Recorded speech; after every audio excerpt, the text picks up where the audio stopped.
What's going on, guys? My name's Shane, the Pittsburgh PA, and I am joined by a very special guest today. I have Med Sheeran, the GastroGingerPA, Josh, here with us today for the first episode of Specialty Speaks. Josh, what's going on today? Hey, how's it going? It's good to hear from you. I'm glad to be here. Thanks so much for asking me to be a part of it. Absolutely. So we obviously know each other from following each other, but we never actually had interaction face to face. So for people who don't know you and don't know what you do, can you just give a little bit of an intro to you and kind of what your page is about and everything in your world of medicine? Yeah, so I've been a PA now for 7 years, and the vast majority of that has been in the world of GI, hepatology kind of combination. Um, and I am in Indiana, Midwest through and through. So this page or my social media content basically kind of started honestly as a way for me to fall back in love with medicine.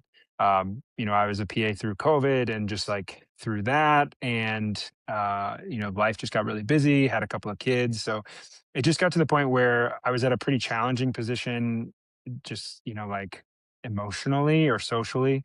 And so I just kind of was like feeling really burnt out. And this was kind of a way for me to try and sort of reignite that passion because it was an outlet for me to do all of the things that I love doing. So interacting with people and educating people, trying to make people laugh. So it just felt like a good opportunity for me to try and kind of reignite that for myself. And it worked. And it's been about a year now that I've been doing it. And it's been a lot of fun. That's awesome. And it's funny that you say that because I feel like a lot of creators have come out of COVID, which is kind of weird, right? But I think with the humor and kind of finding new ways to advocate for PAs, especially after I think, maybe the world has shifted towards a little bit of hesitancy with medical professionals. I don't know if you've seen that, but I think a lot of PAs have gotten more involved in social media after that. Yeah.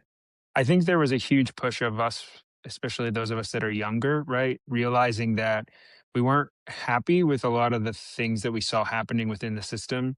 And I think a lot of us started to realize that a huge part of that is the disconnect between patients and their clinicians. And so, um, yeah, I think a lot of it was probably coming from that. It's hard for us to imagine, like, there's not anything that I can do myself to change American healthcare. But there is something that I can do in playing my part, and I can try to connect with people and help to kind of solve that disconnect the best I can. I think a lot of people felt similarly. Yeah, absolutely. No, I mean, yeah, I think I can attest to that too. I'm a little bit newer in practice than you are, but I came right in the heart of it all with COVID. So yeah, it was a lot. So I guess this kind of leads to my next question. Why PA? Why gastroenterology? I don't think that that's oftentimes as a student, like your first thing that you're like, "Woo, I want to be in GI." No Yeah, offense, but like, it's right. it's definitely a specialty that a lot of people don't think about. So why that? Yeah, we get that a lot. Um, so why PA? I actually went to undergrad planning to go to med school. And the reason for that was because I didn't know PAs existed. So I grew up in the middle of nowhere in Ohio, and never even had heard of a PA, had never interacted with one, anything. So I went to undergrad and pretty quickly made friends with somebody who, they said my plan is to go to PA school, and I said, "What's that?" Her mom is a PA, and so she kind of shared, and that night, I went back to my dorm room and, like, stayed up way later than I should have, but did a bunch of research and then basically, like, came to class the next day and was like, "All right, this is it. So I'm gonna be a PA now. Like, this is what I've been looking for." And, um, never like, honestly, no regrets since then. I never that was once it became the path, that was the path, end of story. And then as far as why is GI, Absolutely. I loved I love GI because there's a lot of different types of patients. I get to interact with a lot of different types of diseases and patients with like a wide variety of demographics, some acute things, some chronic things. And I loved psych when I was in school. During rotations, I kind of was like, honestly, I could see myself doing psych. And so there's a lot of psych in GI. And so it felt like kind of a good, sort of mix. And personally, I kind of feel like I have the personality that kind of can make people feel comfortable talking about uncomfortable things. It takes a pretty special person to kind of like walk people through GI issues because it's not, like you said, it's not something that a lot of people love to talk about. Unless you're my 6 year old, at which point, like, poop is the main thing he wants to talk about all the time. But most adults don't want to, right? Yes. And so it's like an opportunity for me to kind of help them feel comfortable and to walk with them through like those uncomfortable sorts of things. That's awesome. That's a great explanation. And you know what? You can see it in your videos. Like, you can see it in your content, how Yeah. comfortable you are, and I can just imagine you in a room with a patient, kinda having that same. I can feel your presence through the videos, and it's awesome. I mean, just from my observing eye, I can see that. So kudos to you for, what you do and how you approach it. Because 'cause Yeah. you're right, nobody really wants to talk about poop except for six-year-olds, and, you do a good job of Yeah. doing that, so that's Yeah. awesome. I appreciate that. Yeah. Can you kinda walk. Yeah, absolutely, absolutely, my friend. It's a lot different than, like, I don't have as much leeway to have fun, I don't think, in, like, the critical care hospitalist Yeah. world. It's tough to be it's Yeah. tough to have some fun conversations, and so, I can appreciate it. Yeah. So can you kind of walk me through, like, if we're a picture me and you are both PA students, right? And we need to decide like what specialty we want to go into. Can you walk me through like your day as a GIPA? Like, what does that look like for you? Yeah. So there are GIPAs that work both inpatient and outpatient. I've done a combination of both. Most recently, just outpatient. And so, like I said, you get to see a lot of different diseases, right? So that was is one of the things that I love the most is that, I can take care of an 18-year-old with abdominal pain and then walk into the next room and it's a 94-year-old woman with like iron deficiency anemia, and then go into the next room and it's like a 40-year-old person with like alcohol use disorder that has cirrhosis, and we're kind of walking through that. I have ADHD, and so it's good for my brain because I just like I'm constantly going back and forth. So it kind of works with like the natural rhythm of my brain to be able to just like ping pong around. But yeah, so and then as far as like outpatient clinic goes, just seeing anything and everything that comes through the door, getting people set up for different procedures and things like that. Absolutely. Absolutely. I love my GIPAs and APPs that I see in the hospital. I love when Yeah. any specialist comes around. Like, Right. you know, Yeah. but but you guys do a fantastic job. We as hospitalists try our best to make sure they're not eating and doing things, Right. getting them ready for their scopes and stuff. But no, we appreciate you guys a lot. So Yeah. thank you. Uh, you know, I guess this kind of lends itself to the job, but it seems that you've taken a particular interest in, promoting, screening tests and gut health and things like that. I mean, some of your most popular videos are you talking about getting a scope. Hmm. And Yeah. so, can you just kind of elaborate on, why is that something that you've taken, a big stance on, and why is that something that's important to you in your content, preventative medicine and that kind of stuff? Yeah. So it plays into what we talked about, right? So these are topics that most people don't want to talk about. They're things that they're embarrassed about. They're things that they never imagined. Like they don't even want to talk to their spouse about these things, let alone some stranger in an exam room, right? And the downside of that is that I have seen so many patients that are suffering with things that we could fix very easily, and they've been suffering with them for like, I mean, 15 years. I have people come in and they say like, I've had diarrhea every single day for the past 15 years, and I'm basically going to the bathroom 10 times a day. I won't eat if I'm not at home. I'm afraid to go places. Like it becomes their whole identity, but it's a secret identity. It's something that they don't tell people about. And so I am just a very big proponent of like, look, let's just listen to our bodies, what's going on. Yes, these topics are like taboo topics. They're things that people don't really want to talk about, but that doesn't mean we shouldn't talk about them, right? And so, pushing screening, pushing education, I want people to realize that, hey, you don't, it's not normal to bleed from your butt. Like that's not normal. And I know that like people bring it up to their primary care, and primary care says, oh, it's a hemorrhoid, or some GI. Like no one's perfect, right? But like I want people to realize like that's not normal. It's not normal for you to have diarrhea every single day. It's not normal for you to go to the bathroom once every 3 weeks, right? I think that because they're so taboo, people just assume like, well, they might not think it's normal, but they're like, that's normal for me. And they don't know any better because it's not something that they're like talking to their friends comparing, like, oh wait, how often do you go to the bathroom? Maybe I'm not normal. And so I want people to realize like, Yeah. hey, these are things that that are happening. They're things that we can take care of. They're things that we can figure out for you. As far as screening goes, again, it's like I want people to take an active role in their healthcare, and I want them to be able to understand what's going on and to make the decisions that they need to so that they can live the longest, healthiest life that they can. Yeah, absolutely. And um I've seen some examples even on your page of like people that have like commented and replied to you and responded to you and be like, "Hey, I saw your video, so I got a scope." And or, "I did this, I followed up and I realized that I've been living with this for years, but since I saw your videos, I Mhm. went to the doctor." Like that got to feel great. That has to Yeah. feel amazing, right? Yeah, it really does. It really does, and it Absolutely. makes like the social media stuff. It makes it worth it. It feels really good to hear those things and to know that like I've had a couple people that have said like I was bleeding for a couple of years and I saw your video, decided to get a colonoscopy, and one guy was diagnosed with like stage 3 colon cancer at like 37, I think. And so it's just like things like that. Like I want people to I want them to be educated on it.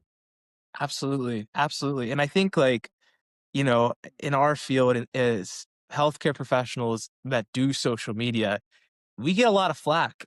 There's a lot of line toting, right? And it can be it can be difficult to walk that line.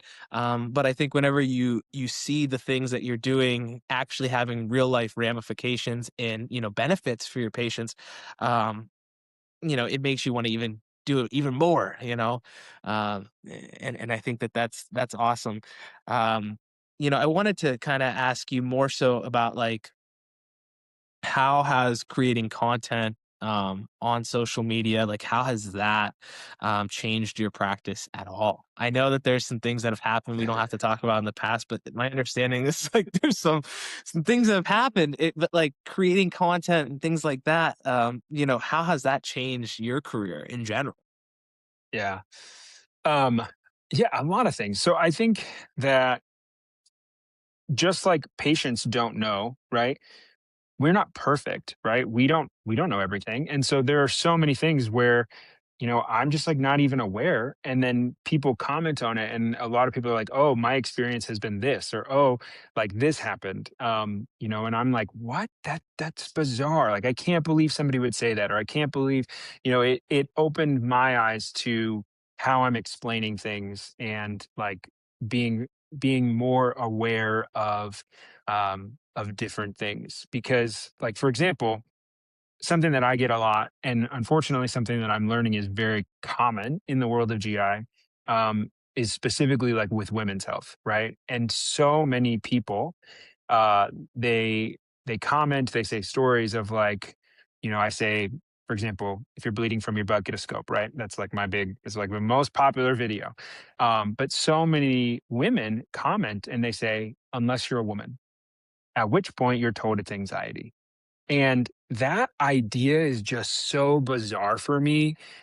Obviously, as a man, that's not been like I don't have those experiences. And naively, I would hope that that is like that feels like something that we should have left that back with paper charting, right? But it's not. And people are telling me like, no, this is real. This is still happening all the time. And so it's like bringing those things to my mind, so then I'm when I'm seeing patients and especially, for example, like if they are female, I'm going that extra step to say, "Hey, I want you to know that I believe you and I trust you in what you're saying."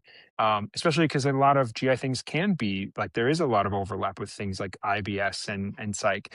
And so going that extra mile so that they feel comfortable that they know that, okay, I'm not just saying like, oh, it's just your anxiety. So I think that that's kind of a big thing as far as like how it's affected my practice.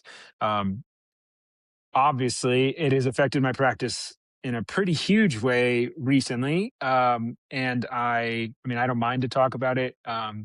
I lost my job because of social media recently, and that obviously has affected my practice. But it is something that, like when it first happened, I was like, maybe this isn't it. Maybe I need to stop. Maybe, like this is just whatever. That lasted for maybe like a day, and then the messages started pouring in of, like I said before, people that were like, "Hey, I never had the strength or the bravery to talk about this until I saw your video." And very quickly, that phase of like, "What have I done, and do I need to stop?" It went away because I realized like, does it suck? Yeah, but I still see so much good that's coming from it, and I'm not gonna stop. Yeah. I mean, that is so inspirational just to see you kinda land on your feet the way that you have. We It's inspiring, to see somebody keep going, we people don't realize too, I don't think, if unless you're a creator, people on social media are mean. People people on the internet can be very mean. Yeah, And so, yeah. um, it's a space that's not for everybody. I think that you Mhm. have to have, thick skin, a lot of resiliency too. Yeah, But the things that you're doing that benefit your patients, the good that comes out of it by far outweighs the negatives. yeah, And so I just yeah, appreciate you in kind of your advocacy for us yeah. as creators. Yeah, no, I appreciate that. I mean, especially because it's like people hear that and they think like, "Oh, he shared a story that he shouldn't have shared," right? Or like, "Oh, he violated HIPAA or whatever." I didn't. Like, I legitimately just made a video that said that a gross part of my job is looking at pictures of people's poop, and I stand by that. Um, but somebody was having a bad day and they wanted me to have a bad day, and so here we are, right? But I think that's a big thing too, is that when people hear social media and healthcare, they immediately are like, nope, they don't go together. You can't do that. You're asking for trouble. Uh, I wasn't asking for trouble. I didn't do anything that I shouldn't have done. I didn't, in my opinion, I mean, obviously everyone has their own opinion. I didn't cross the line, right? Um, but we also have to realize it's 2026 and the world today is very different. And a lot of people, especially younger generations, this is how they learn. This is how they hear stuff. And so I think it's silly for us to just say like, "Oh, we work in healthcare, we can't do social media because like they just it's too dangerous. They don't go hand in hand," right? Because how are we going to reach patients then? How are we going to get people educated? How are we going to help them to see? No one's reading newspapers anymore. I could write a newspaper article about colon cancer screening, but who's going to read that, right? I'm sure some people do, but a lot of younger people aren't, and so helping them to see in ways that they're going to naturally come across content, I think is huge. And I mean, without getting on a soapbox, there's so much misinformation out there, right? Anyone can come on here and say anything that they want. And the big thing with like healthcare providers that are on here and like medical content creators, like we see so much misinformation. The only way we're going to get that taken care of is if we stand up and actually speak truth, right? If we stand up and say, like, no, this is what science means. This is, you know, yada, yada, yada. We have to do that, or else people are going to just listen to whatever they're hearing. And what they're hearing oftentimes is very wrong. Yeah. Yeah. Yeah, it is absolutely insane. And you know what? You make a good point. I would argue that patients are more empowered now than they've ever been because of social media. Yeah. And like you think about, like, we always talk about, like, the golden age of medicine when you went to your Mhm. local doctor, your PCP in the white coat, and, you just took what he said as fact no matter Yeah, what. He could be doing terrible medicine, but he was the town doctor. But now people have so much access to information and yeah, providers that create content, and it's like you should feel more empowered because you have just all these sources of reference, and I think that that's again combating kind of misinformation with real medical training knowledge and understanding of clinical medicine is so important. And I think if providers went away on social media, you'd just be left with misinformation. So yeah, there's definitely a need for it. yeah, And so I think that you can make that argument. And I think this kind of leads into also the human side of being a provider, which can kind of lead into our next topic, which is uh, your mug project. This is really cool. I've seen some of the videos, and you know, you put a huge emphasis on the human aspect of medicine. Maybe when I was younger, at least, or as a kid, and I went to my pediatrician, I always thought of them as like this super smart, like almost superhero like figure. yeah. Like he just knows everything. But can you tell me more about your project talking about healthcare being human and kind of the human side of being a healthcare professional? Yeah. Yeah, so it kind of, it didn't originally stem that way. I'll be very transparent and very honest. I was very suddenly found that I didn't have a job and I didn't have an income. And I have kids that really love to eat fruit. And people talk about being diaper poor, but being berry poor, like strawberry, blueberry, those things are expensive, right? So I was like, how am I gonna? I need to figure something out. So I was like, well, this is a funny thing. Let's make a mug, and it kind of took off, and then that kind of morphed, right? But as I've been processing through everything that happened to me, losing my job, and the implications of that, it became very clear that if I was anyone else, and I said online that looking at pictures of stool was gross, no one would argue.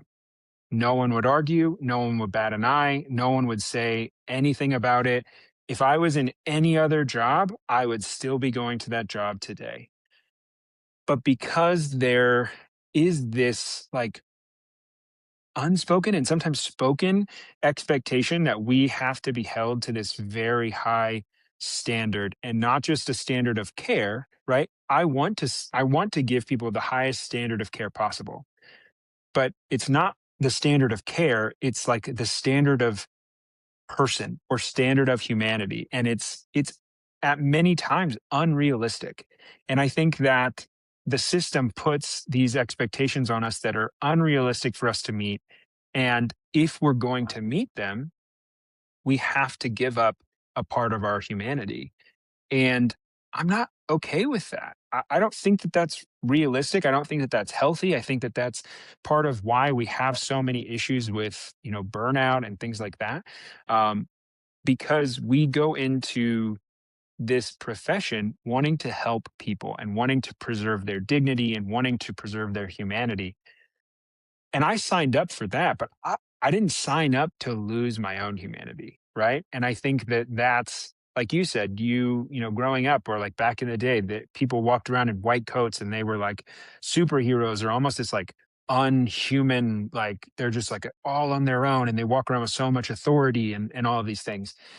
But look at where we are now. There's a huge disconnect between patients and providers. And as I'm looking at that, I'm thinking, okay, well, yeah, it's like the Wizard of Oz, right? Like they're behind this sheet, and the wizard is just like talking to them, and they think he's this like thing that they can't even go to and ask questions. But when the sheet you pull back the sheet, it's just a man back there, right? That's all we are, right? Like we are still human. Yeah, I work in healthcare. I try to heal people's bodies, but that doesn't make me any less human. And with that, I have a personality, and some people probably are annoyed by it. Like that's just that's human too, right? You and me But both, my friend. right? But we have good days, we have bad days. We have strengths, we have weaknesses. We have senses of humor, and I would never ever in a million years want to, like, I would never make fun of a patient, right? That is not who I am.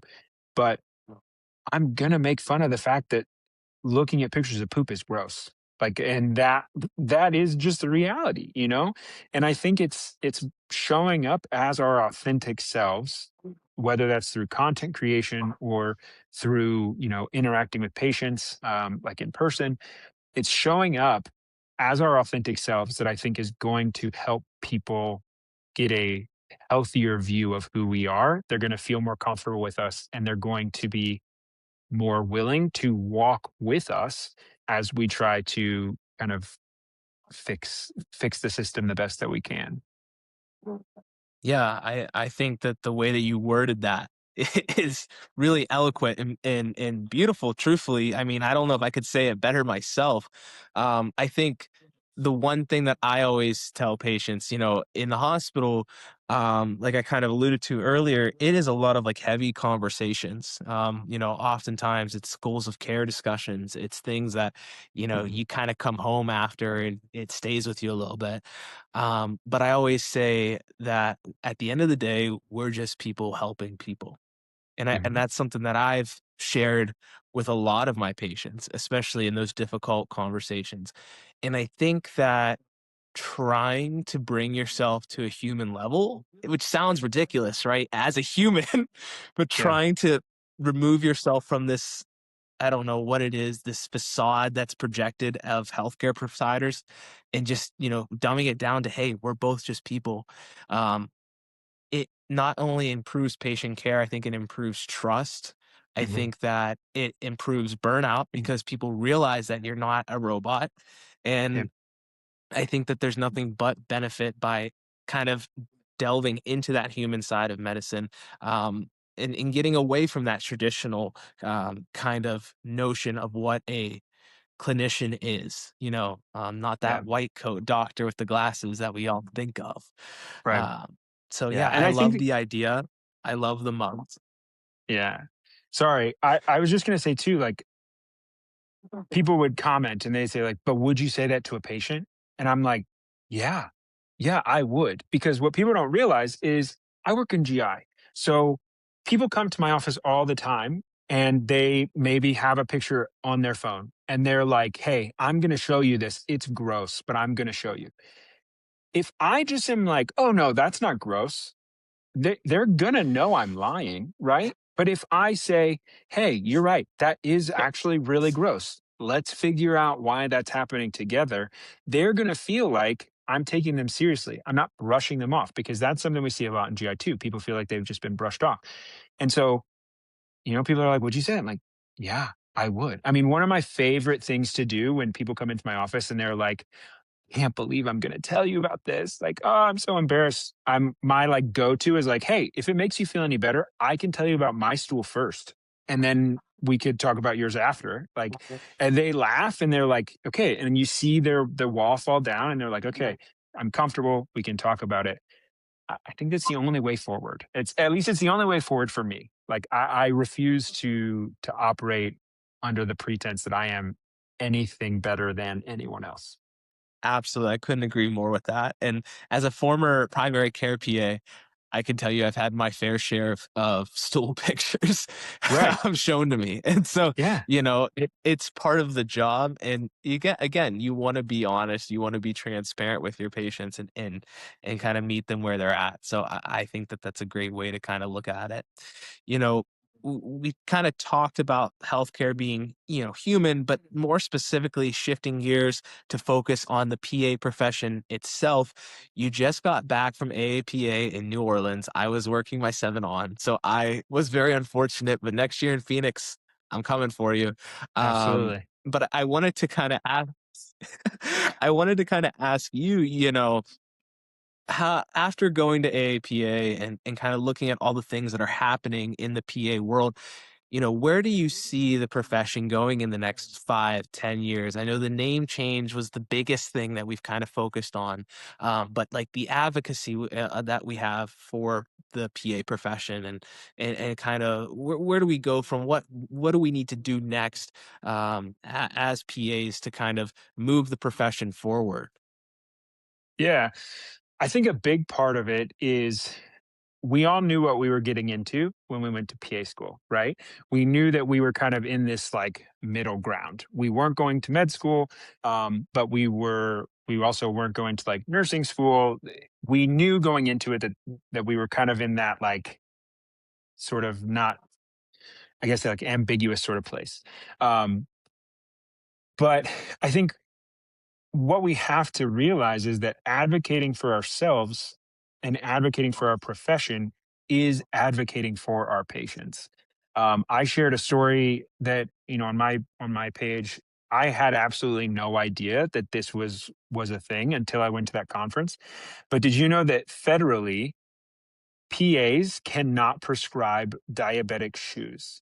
I had absolutely no idea, which granted, I'm not out here managing diabetes. You don't want me like managing your insulin, those sorts of things. But like the fact that a PA can manage diabetes, diagnose diabetes, manage insulin, manage the complications, but can't get their patient the shoes that they need blew my mind, right? And so us advocating for things like that, for the authority to prescribe diabetic shoes, that's not really for us. That's for the patient. That's for our patient. That is to expedite their care and take away any sort of burden that they have or like hoops that they have to jump through. And so that's what advocacy really is it's us saying, hey, we're here, we want to help, we want to do our job, we want to provide the best care that we can to our patients. We have to advocate for ourselves so that we're able to do that. Absolutely. It's frustrating, right? It feels almost prehistoric to be talking about things like this. Right. It's just like, how are we this behind? Yeah. Um, and it's like even just the awareness part of it, right? Like Right. we're practicing PAs and we're just not even aware of these things because it's Yeah. like so beyond Yeah. like Yeah. insane. Um, yeah, Like I can prescribe these like honestly scary, not scary, but like intense biologic medications. I can prescribe these things and manage these things, but I can't give somebody the shoes that they need. That blew my mind. yeah, bonkers, absolutely bonkers. And I think that like we've kind of talked about earlier too, um, the profession is growing rapidly. And I think the more that you see people making accounts, the more that you see people going to these conferences and speaking out about it, it's just going to continue to snowball into more movement, more change. And I think that that's important, and I think that's why making content like this, having these discussions, super valuable. Yeah. And hopefully, this kind of gets more people to feel inspired to kind of hop on that train, right? And so Yeah. I just appreciate you bringing it up, and then us being able to put it out there for people to know, right? Yeah. Um, yeah. We've had a lot of good questions, a lot of good discussions. And so, the one thing I wanted to ask you too, before I let you go, I have two more questions for you. Yeah. So one's going to be for our health professionals, and then the other one's going to be for our patients. So Yeah. we'll start with our PAs and our health professionals.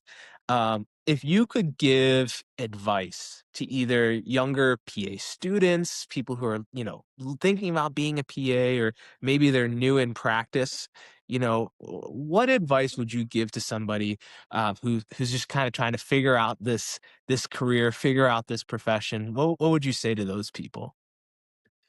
I think it would be a lot on kind of maintaining that humanity, right? Because it is something that can just really sneak up on you. And the things that we do is good. Like we do good work. We help people. And so it's hard to wrap your brain around the fact that doing something that's good could hurt you in the end. but it can. And so I think for people that are just getting into healthcare or newly practicing those sorts of things, it's taking the time to say, I need to take care of myself. It's okay for me to take care of myself, and coming up with a plan of this is how I'm going to do that, because it is so easy. I mean, we are so overwhelmed, right? There are way more patients and way not enough of us. There's always going to be one more. There is always going to be another patient. There is always going to be another thing for us to do, another task. But we have to set those boundaries for ourselves, and we have to say, this is where it's at. Now, I still am going to give probably like 110%, right? But it's about recognizing that me going, a step beyond for a patient is great unless I'm stepping into a dangerous spot for myself. And we have to learn what that looks like and what that boundary is. And the earlier we can do that, the better off we're going to be. Yeah, yeah, I think absolutely. I think, it is a hard career to step into. It's a great career, but there are definitely hurdles that you have to overcome, especially in today's world. And, Mm. I think just to kind of piggyback off of what you're saying and keeping that human aspect is you're not going to be perfect. You know, I think we want to be perfect. We strive to do well, but I can tell you from just even my job, there's times where you're like, wow, why did I do this or why did I do that? Right. But having some grace, having that grace and that humility, I think goes a long way. And so, um, I couldn't agree more with kind of your sentiment as far as keeping that human aspect, and never losing it, really. Yeah. And you know, with that, we've discussed this large gambit of things, GI and PA and just medicine in general. We talk about patients watching us on social media. For our last kind of question, if there is something that you could tell your patients that are watching you right now, or maybe they've stumbled across this, what would you tell your patients as far as, what you'd want them to know from you, or any message that you'd want them to have, or things that you would just want them to do or know, from your social media, your content, kind of just you in general. What's your message to the patients that watch you? Yeah. Wow. That's heavy. I think it's truly that there are those of us out there that truly want to help them. That I know it's hard. I know that the topics may be uncomfortable, they may be embarrassing, but at the end of the day, we got into healthcare to help people, to heal people, and to preserve them and their life and their quality of life the best that we can. And so, how patients come alongside us in that is taking an active role in their healthcare. Um, that's what we want. And I know that I can't speak to it personally, but like in generations past of healthcare workers, right? There was this idea that like, well, this is what it is. Don't ask questions. Don't you just trust me, right? I can't imagine ever saying that to a patient, right?